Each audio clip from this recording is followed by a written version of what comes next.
Internet ব্যবহারকারীদের মাঝে Google নামটি শোনেননি এমন মানুষ খুঁজে পাওয়া হয়তো একেবারেই বিরল।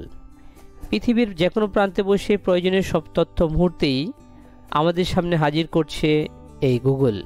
গুগল সার্চ ইঞ্জিন ব্যবহার করে আমরা সহজেই জেনে নিতে পারি নিজেদের যে কোনো অজানা প্রশ্নের জবাব। বিখ্যাত মার্কিন সাময়িক ইফোপসের মতে গুগল প্রতি সেকেন্ডে মানুষের 40,000 অনুসন্ধানের জবাব বের করে দেয়, যা প্রতিদিনের হিসাবে প্রায় 3.5 বিলিয়ন অনুসন্ধান। কিন্তু আমরা কি কখনো ভেবেছি গুগলের এই পথ চলা কীভাবে শুরু হয়, কিভাবে গুগল সম্পূর্ণ একটি সার্চ ইঞ্জিন থেকে টেক জায়ান্ট কোম্পানিতে পরিণত হয়েছে?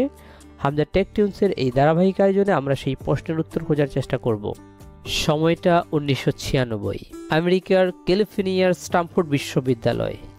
পিএইচডি করছেন ল্যারি পেজ এবং সার্গেই ব্রিন নামক দুজন শিক্ষার্থী। গুগল ছিল তাদের রিসার্চ প্রজেক্ট।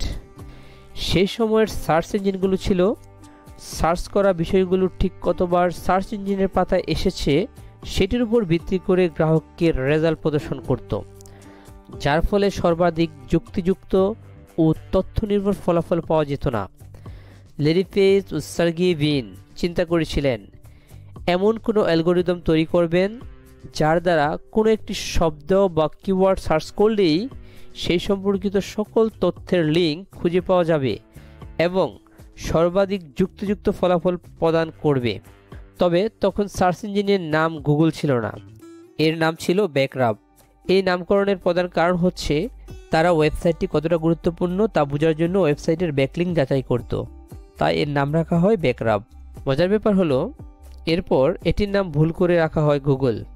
শব্দটি দ্বারা বোঝানো হয় একটি সংখ্যার পিছনে 100 শূন্য রয়েছে, আর এরকম নামকরণ করার কারণ হচ্ছে তারা চেয়েছিল ব্যবহারকারীকে বিপুল পরিমাণ তথ্য সরবরাহ করতে।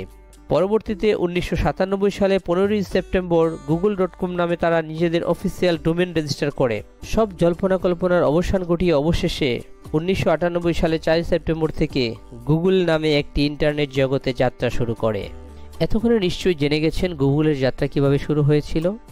তবে প্রথম দিকে এটি সার্চ ইঞ্জিন হিসাবে যাত্রা শুরু করলেও বর্তমানে এটি পরিণত হয়েছে বৃহৎ টেক জায়ান্ট কোম্পানিতে। সার্চ ইঞ্জিনের বাইরে গুগল আমাদের যেসব সেবা দিচ্ছে সেগুলো এক ঝটকায় দেখে নেওয়া যাক। আপনি এখন ইউটিউব থেকে যে ভিডিওটি দেখছেন জানেন কি সেই ইউটিউবের মালিকানা কোন প্রতিষ্ঠান? হ্যাঁ, গুগল হচ্ছে সর্বাধিক জনপ্রিয় ভিডিও প্ল্যাটফর্ম ইউটিউবের মালিকানা প্রতিষ্ঠান। সুন্দর স্মৃতিগুলো ধরে রাখার জন্য আমরা অসংখ্য ছবি তুলি, কিন্তু এত ছবি স্টোর করে রাখার মতো জায়গা তো নেই আমাদের ডিভাইসে। চিন্তা কি, গুগল ফটোস আমাদের সেই সেবাই দিচ্ছে প্রতিনিয়ত। আবার প্রয়োজনীয় ফাইল স্টোর ও লিঙ্ক শেয়ার করার জন্য রয়েছে গুগল ড্রাইভ। আপনার হাতের স্মার্টফোনটি কি অ্যান্ড্রয়েড অপারেটিং সিস্টেম যে গুগলের একটি সফটওয়্যার তা কি আপনি জানেন? এছাড়া Gmail, Google Meet, Google Classroom, Google Docs, Google Sheet, Google Slide, Google Maps কোনোটিই বাদ দেওয়ার কোনো উপায় নেই।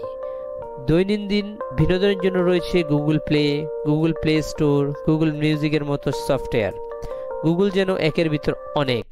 আমাদের দৈনন্দিন জীবনের প্রয়োজনীয় সব ধরনের সেবাই প্রতিনিয়ত দিয়ে যাচ্ছে এই গুগল। ভিডিওটি দেখা শেষ করে লাইক এবং শেয়ার করতে ভুলবেন না। অবশ্যই হামজা টেক টিউনসের কমেন্ট বক্সে আপনি কোন ধরনের ভিডিও দেখতে চান আমাদের লিখে জানাবেন। Thanks for watching.